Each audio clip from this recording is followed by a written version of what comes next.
आपके अपने YouTube channel सवतार health में आपका स्वागत है। वीडियो में आपको जानकारी मिलने वाली है। सिरप हुआ, इंजेक्शन हुआ या आईवी फ्लूइड हुआ, तो बच्चों में इसकी डोज किस प्रकार से निकाल सकते हैं और बच्चों को कितनी डोज देनी है, उनकी संपूर्ण जानकारी इस वीडियो में आपको मिलने वाली है।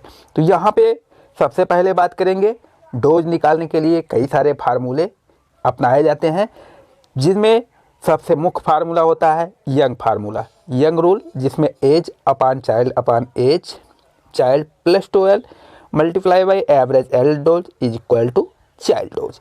या तो आप इस फार्मूले का उपयोग करके निकाल सकते हैं, या फेरेट का रूल है जिसमें age in month upon 150 multiply by adult dose, ये इन्फेंट का डोज आ जाता है। इससे क्लार्क फार्मूला, जिससे चाइल्ड के वेट के अकॉर्डिंग निकाला जाता है, जिससे आप चाइल्ड की डोज जो है वो आसानी से निकाल सकते हैं। तो यहाँ पे अगर हम सबसे पहले बात करेंगे तो कुछ इंजेक्शन, जैसे कि मीकासिन, जिसको हम मीकासिन भी कहा जाता है, मीकासिन, जो कि आप यहाँ सबसे पहले अगर कोई भी इंजेक्शन ले तो वहाँ पे देख लें कि उसमें अगर वो 1000 mg की है या 500 mg की है तो कितने ml जो है वो उसमें क्वांटिटी है। तो इसमें 2 ml की क्वांटिटी है। अब यहाँ पे मान लीजिए कि जो रिकमेंडेड डोज अमीकासिन की होती है वो 7.5 mg पर kg पर डे के हिसाब से, जो कि 12 घंटे में आप दे सकते हैं, 7.5 mg पर kg पर डे के हिसाब से दिया जा सकता है। यानी आपको एक दिन में 15 mg पर kg पर डे देना है। यानी अगर बात करें जैसे कि कोई बच्चा 1 साल का है तो उसको कितनी डोज देनी होगी, 7.5 mg पर kg पर डे, या डायरेक्ट कर सकते हैं 15 mg पर डे। अगर 7.5 लेते हैं यानी 15 लेते हैं तो इसका मतलब ये हुआ कि आप उसको दिन में 2 बार दे सकते हैं। इसी प्रकार से अगर बच्चे की एज जो है वो 2 साल की है तो उस कंडीशन पे आपको, जैसे कि 1 का 15 है तो 2 का कितना हो जाएगा, यानी 30, यानी उसको आप 30 mg जो है वो डिवाइड डोज में अगर आप देना चाहें तो 15 mg सुबह दे सकते हैं और 15 mg शाम को दिया जा सकता है। वहीं कुछ अगर रूल के हिसाब से बात करें तो जैसे कि बच्चे की एज और बॉडी वेट के हिसाब से दोनों की अलग अलग कंडीशन होती है। तो यहाँ पे अगर हम बॉडी वेट के हिसाब से करें तो अगर बच्चे की वजन कुछ, जैसे कि मान ले कि बच्चे की वजन जो है वो 2 किलोग्राम की है और उसकी अगर वेट के हिसाब से अगर कैलकुलेट करेंगे तो उसका अलग रेशियो निकलेगा, इसका अलग रेशियो निकलेगा। तो सबसे पहले हम बात करेंगे एज के हिसाब से। बच्चे की उम्र जो है वो 1 मंथ की या 1 साल की है, अपान करके यहाँ पे बच्चे की फिर उम्र, उसके बाद 12 कर देंगे, उसके बाद एडल्ट डोज जो होगा वो उसको डिवाइड करके। अब यहाँ पे जब आप निकालेंगे तो कुछ इस तरह से जितना भी इसका रेशियो आएगा, यानी जो इसका डोज प्रॉपर होगा वो निकल के आ जाएगा। तो आप खासकर इन 3 फार्मूलों को ध्यान रखें अगर बच्चों की डोज निकालनी हो तो। इसी प्रकार एक एग्जाम्पल और बताते हैं, जैसे कि यहाँ पे सेफ्ट्रेक्सोन इंजेक्शन, जो कि काफ़ी ज़्यादा उपयोग की जाती है, एंटीबायोटिक है। अगर इसके हम रिकमेंडेड डोज की बात करें तो 50 से लेकर 75 mg पर kg पर डे दिया जा सकता है 12 से 24 घंटे के अंतराल पे। यानी आपको जैसे कि 50 mg यानी 100 mg जो है इसको पर डे दिया जा सकता है, वही आप डिवाइड डोज में 50 mg दे सकते हैं। अगर बच्चे की जो बॉडी वेट है वो 1 किलोग्राम की है तो वहाँ पे आपको 50 mg दे सकते हैं। अगर वही बच्चे की एज और उसकी बॉडी वेट, क्योंकि बॉडी वेट मेनली यूज़ की गई है, बॉडी वेट अगर बात करें कि जैसे कि बच्चे की जो बॉडी वेट है वो 2 किलोग्राम की, तो वहाँ पे उसको 100 mg दिया जा सकता है।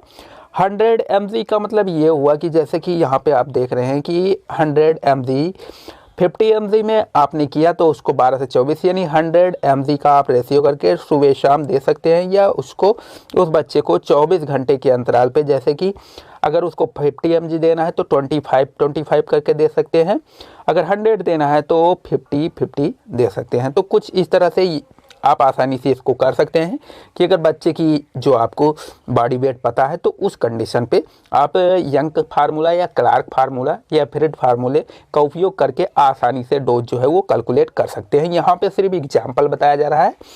अगर जैसे कि हम कुछ अदर की बात करें, जैसे कि सिरप, अब सिरप की बात करेंगे तो पैरासीटामॉल सिरप सबसे पहले आता है, जो कि काफ़ी ज़्यादा उपयोगी माना जाता है। अगर इसके रिकमेंडेड डोज की बात करें तो इसकी प्रॉपर डोज जो होती है 15 mg पर kg पर डे के हिसाब से, यानी 4 से 6 घंटे के अंतराल पे दी जाती है। यानी 15 mg जो है, अगर 1 किलोग्राम का बच्चा है तो उसको 15 mg आप दे सकते हैं। डिवाइड डोज की बात करें तो अगर 4 घंटे की अंतराल की बात करें तो उसको आप दे सकते हैं लगभग 3.5 के आसपास, यानी 3.5 mg के आसपास आप दे सकते हैं उसको दिन में 4 बार। अगर 2 बार देना है तो आप 7.5 mg कर सकते हैं। तो इस प्रकार आप बच्चे को जो है उसको प्रॉपर डोज दे सकते हैं इन फार्मूलों का उपयोग करके। अगर वहीं पे हम बात करें जैसे कि बच्चों में जब IV ड्रिप दी जाती है तो उस कंडीशन पे भी बच्चों की बॉडी वेट जो है वो काफ़ी ज़्यादा मायने रखती है। जैसे कि अगर बच्चे की जो बॉडी वेट है वो 3 से लेकर 10 किलोग्राम की है, तब उस कंडीशन पे उसको 100 ml पर kg के हिसाब से डोज जो है वो दी जाती है। यानी मान लो कि अगर 500 जो IV फ्लूइड है वो 500 की है, NS मान लो कि है 500 की, तो उसको किस हिसाब से, जैसे 3 से 10 kg का बच्चा है, अंदर का बच्चा है, तो उसको आप दे सकते हैं 100 ml। आप डिवाइड डोज में भी दे सकते हैं, सुबह शाम करके 50-50 दे सकते हैं।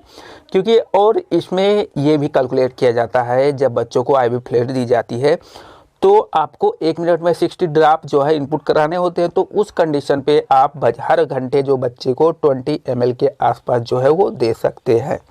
ये होती है फ्लूइड की। तो ये इसका फार्मूला थोड़ा फ्लूइड का जो होता है वो अलग होता है। लेकिन अगर आपको पता है कि बॉडी वेट इतने पे इतना ml जो है आपको देना चाहिए, तो आप आसानी से उसको फ्लूइड दे सकते हैं। क्योंकि फ्लूइड के साथ एंटीबायोटिक भी उपयोग की जाती है, कुछ मल्टी सप्लीमेंट भी उपयोग किए जाते हैं। आई होप दोस्तों ये जानकारी आप लोगों को पसंद आई हो। अगर ये जानकारी आप लोगों को पसंद आई हो तो हमारे चैनल को फटाफट सब्सक्राइब कर लीजिए और वीडियो को भी लाइक कर लीजिए। अगर ऐसी वीडियो और चाहिए तो हमें कमेंट करके ज़रूर बताएं। थैंक यू दोस्तों।